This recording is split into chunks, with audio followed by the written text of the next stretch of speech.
फातिमा की रानी माँ, प्रभु यीशु की माँ, आसरा तू ही है माँ।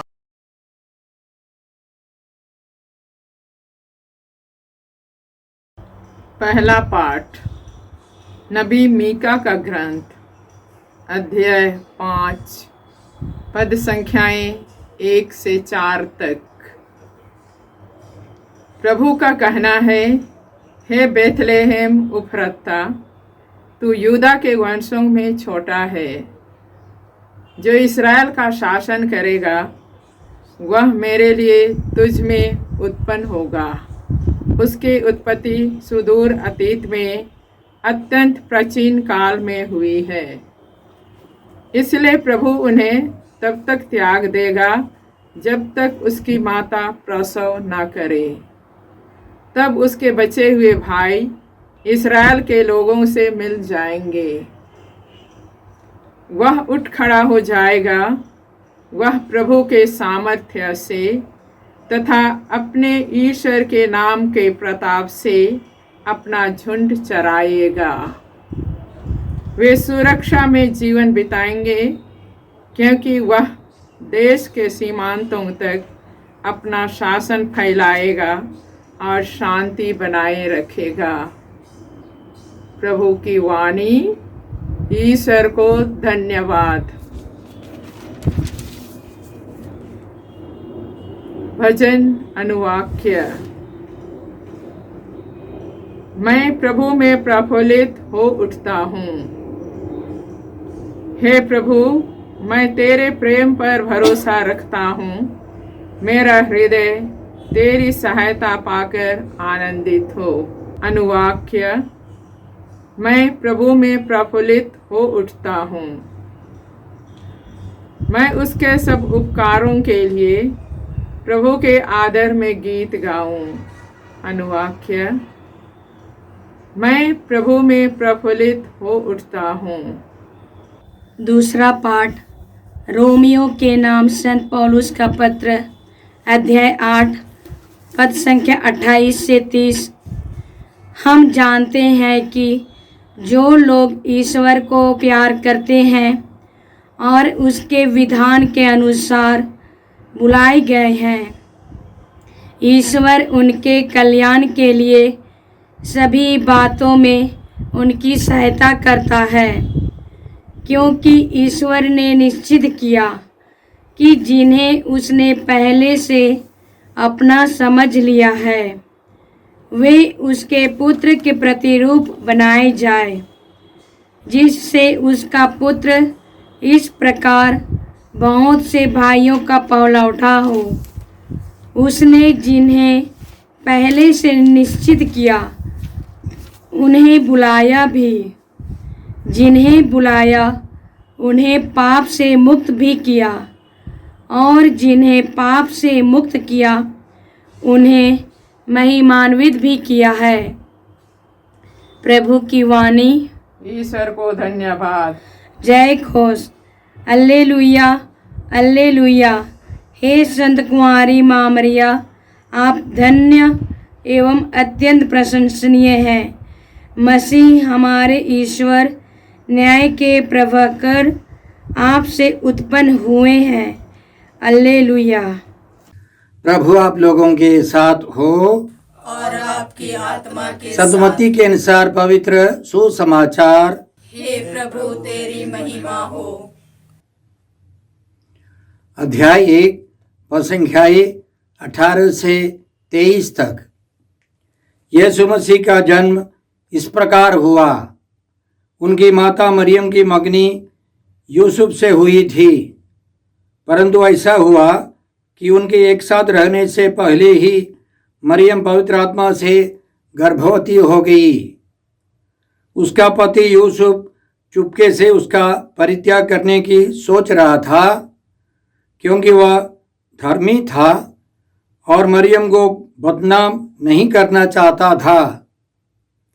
वह इस पर विचार कर ही रहा था कि उसे स्वप्न में प्रभु का दूत यह कहते दिखाई दिया, यूसुफ दाऊद की संतान, अपनी पत्नी मरियम को अपने यहाँ लाने में नहीं डरे, क्योंकि उनके जो गर्भ है वह पवित्र आत्मा से है। वे पुत्र प्रसव करेंगी और आप उसका नाम यीशु रखेंगे, क्योंकि वे अपने लोगों को उनके पापों से मुक्त करेंगे। यह सब इसलिए हुआ कि नबी के मुख से प्रभु ने जो कहा था वह पूरा हो जाए। देखो, ये कुंवारी गर्भवती होगी और पुत्र प्रसव करेगी और उसका नाम इम्मानुएल रखा जाएगा, जिसका अर्थ है ईश्वर हमारे साथ है। प्रभु का सुसमाचार। हे क्रिस्त तेरी आज हम सबों के लिए बड़ी खुशी का दिन है। 8 सितंबर को हम लोग प्रभु यीशु की माँ, हमारी माँ का जन्म पर्व मनाते हैं। हम जानते हैं कि स्वर्गदूत ने, गब्रियल दूत ने माता मरियम के पास आकर इस प्रकार उनका संबोधन किया, प्रणाम प्रभु की कृपा पात्री, प्रभु आपके साथ है। वास्तव में बाइबल पंडितों के अनुसार यूनानी भाषा में जो शब्द का प्रयोग हुआ है वह इससे बड़ा है। उनका कहना है उस शब्द का मतलब है माता मरियम कृपा से बनी है, कृपा पात्री नहीं, उससे बढ़कर है। उनका जीवन पूरा पिता ईश्वर की योजना के अनुसार इस संसार को बनाने के पहले ही माता मरियम को चुना है। उनको आदि पाप से मुक्त कर कृपा में ईश्वर ने बनाया है। इसलिए पवित्र कलीसिया माता मरियम के बारे में 4 सच्चाइयों की घोषणा करती है। सबसे पहले है कि वह ईश्वर की माँ है।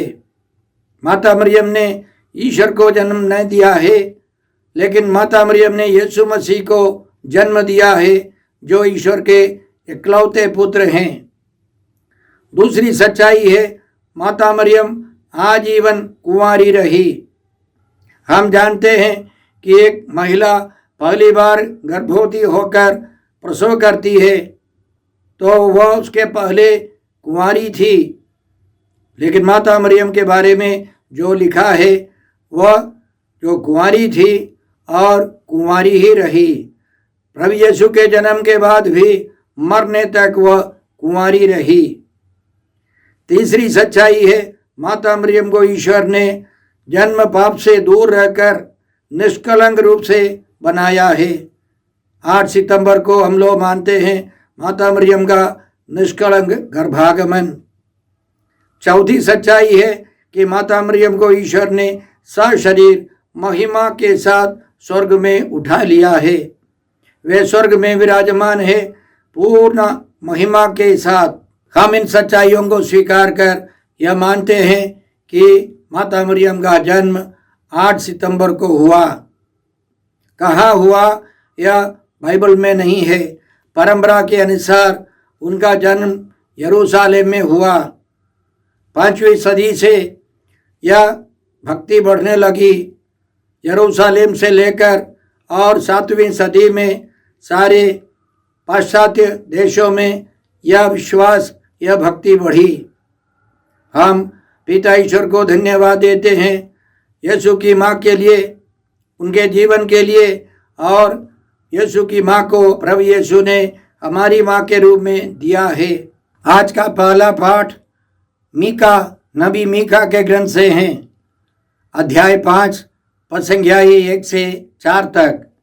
इसमें हमने इस प्रकार सुना, बेथलेहेम एफ्राता, तू यूदा के वंशों में छोटा है, जो इस्राएल का शासन करेगा वह मेरे लिए तुझ में उत्पन्न होगा।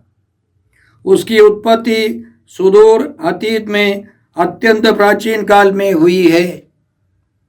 यह प्रभु यीशु के बारे में है।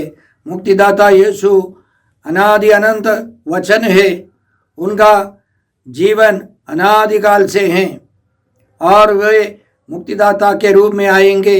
इसलिए संत यूहन्ना अपने सुसमाचार की शुरुआत में लिखते हैं, आदि में वचन था, आदि में शब्द था, शब्द ईश्वर के साथ था, शब्द ईश्वर था।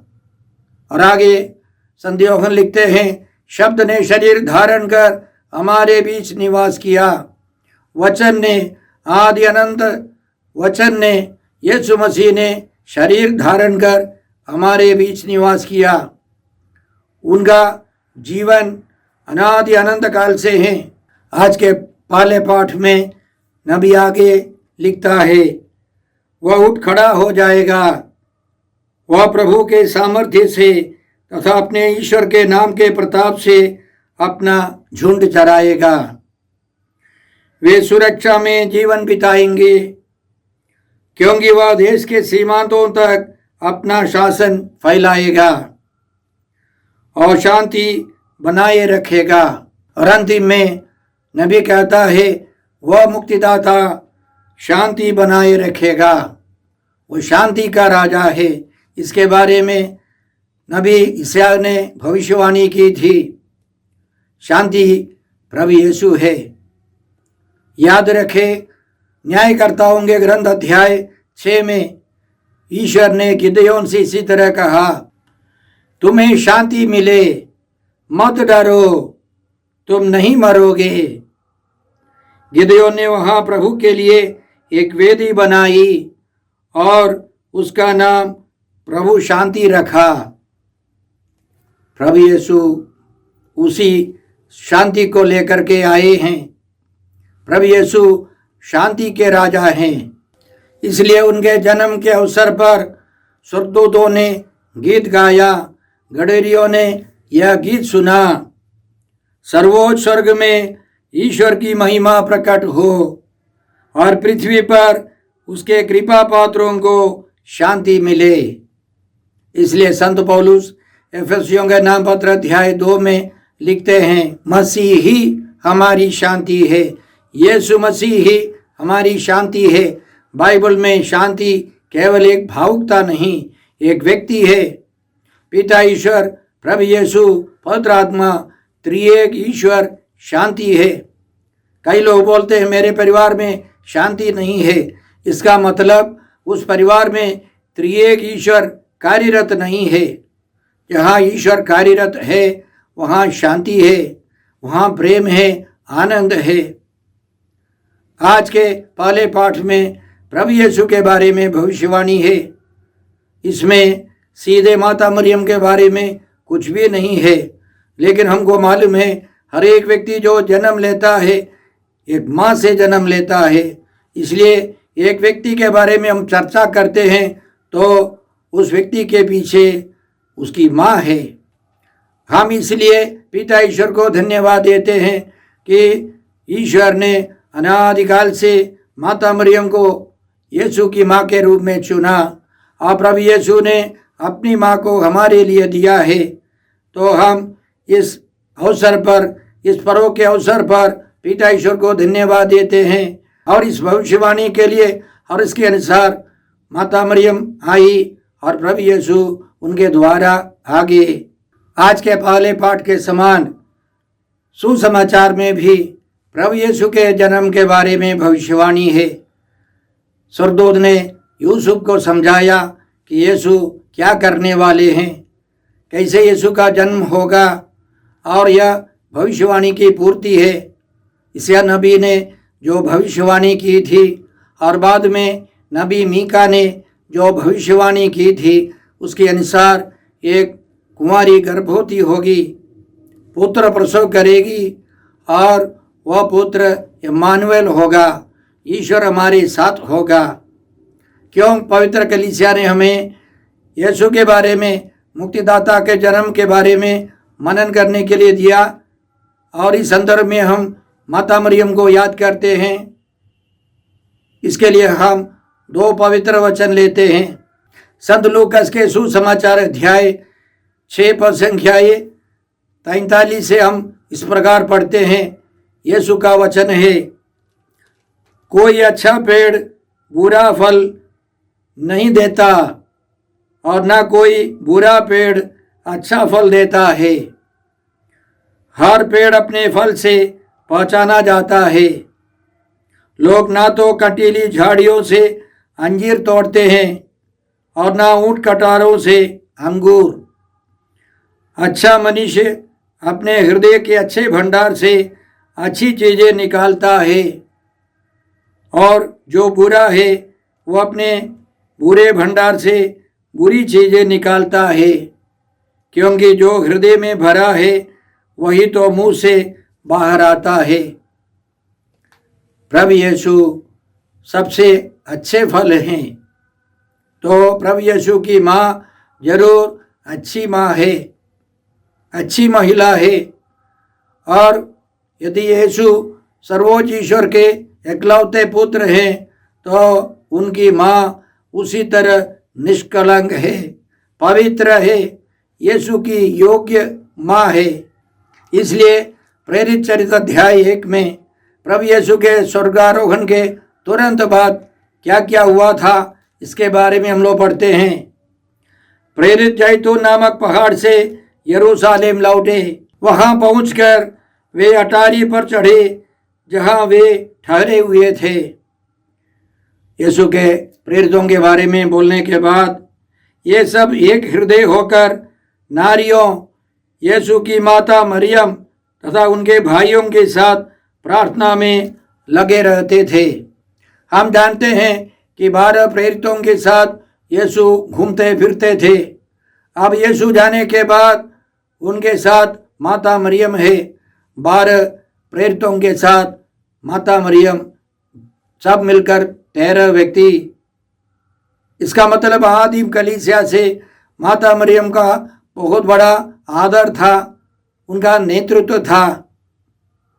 इसलिए आदिम कलीसिया से लेकर यरूशलेम की कलीसिया से लेकर सभी कलीसियाओं में, सभी देशों में यह भक्ति फैलने लगी। यह विश्वास बढ़ने लगा कि 8 सितंबर को माता मरियम का जन्म हुआ है। आज के सुसमाचार में स्वर्गदूत ने यूसुफ को इसी तरह समझाया। यूसुफ दाऊद की संतान अपनी पत्नी मरियम को अपने यहाँ लाने में नहीं डरे, क्योंकि उनके जो गर्भ है वह पवित्र आत्मा से है। वे पुत्र प्रसव करेंगी और आप उसका नाम यीशु रखेंगे, क्योंकि वे अपने लोगों को उनके पापों से मुक्त करेंगे। तो प्रभु यीशु के नाम का मतलब पापों से मुक्ति देने वाला।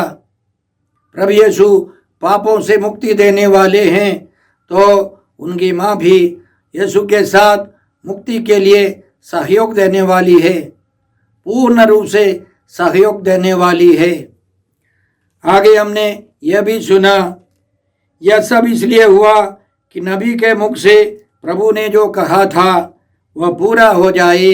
देखो, एक कुंवारी गर्भवती होगी और पुत्र प्रसव करेगी और उसका नाम इम्मानुएल रखा जाएगा, जिसका अर्थ है ईश्वर हमारे साथ है।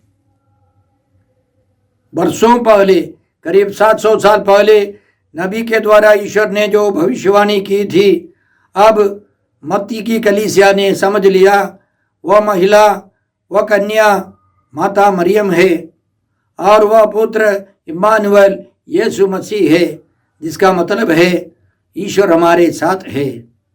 यीशु हमारे साथ है तो माता मरियम भी हमारे साथ है। इसके अलावा हम जानते हैं प्रभु यीशु इस दुनिया से जाने के पहले क्रूस पर से अपनी माँ को हम सबों की माँ के रूप में दिया है।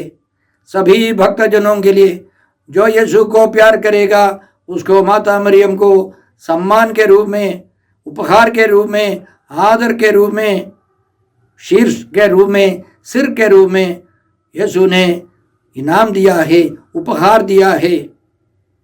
इसलिए हम माता मरियम को सहर्ष स्वीकार करते हैं। उनके जन्म के अवसर पर पिता ईश्वर को धन्यवाद देकर प्रार्थना करते हैं। जिस तरह माता मरियम ने ईश्वर से संपर्क रखा, स्वर्गदूत से संपर्क रखा, और केवल हम लोग यह सुनते हैं कि माता मरियम ने सेवकों से कहा, प्रभु यीशु जो कहते हैं वही करना। हम सब यीशु के सेवक हैं। यीशु के लिए काम करने वाले हैं। यीशु जो कहते हैं उसके अनुसार करने के लिए हमें माता मरियम की सहायता चाहिए। इसलिए हम लोग आज माता मरियम के द्वारा प्रार्थना करते हैं। हे अब्बा पिता, हे प्रभु यीशु, हे पवित्र आत्मा ईश्वर, आज के सारे पवित्र वचनों के लिए हम तुझे धन्यवाद देते हैं। विशेष रूप से माता मरियम के लिए हम तुझे धन्यवाद देते हैं। तूने हमें स्वर्गीय माँ के रूप में उनको दिया है और प्रार्थना करते हैं, माँ मरियम के द्वारा प्रार्थना करते हैं कि हम प्रभु यीशु को प्यार करें, प्रभु यीशु की इच्छा के अनुसार जीवन बिताए, उनके साथ रहें और इस प्रकार ईश्वर का राज्य फैलता जाए। हम ये प्रार्थना करते हैं प्रभु क्रिस्त के द्वारा। हमारे प्रभु यीशु क्रिस्त की कृपा, ईश्वर का प्रेम और पवित्र आत्मा का साहचर्य आप सबों को प्राप्त हो। आमीन।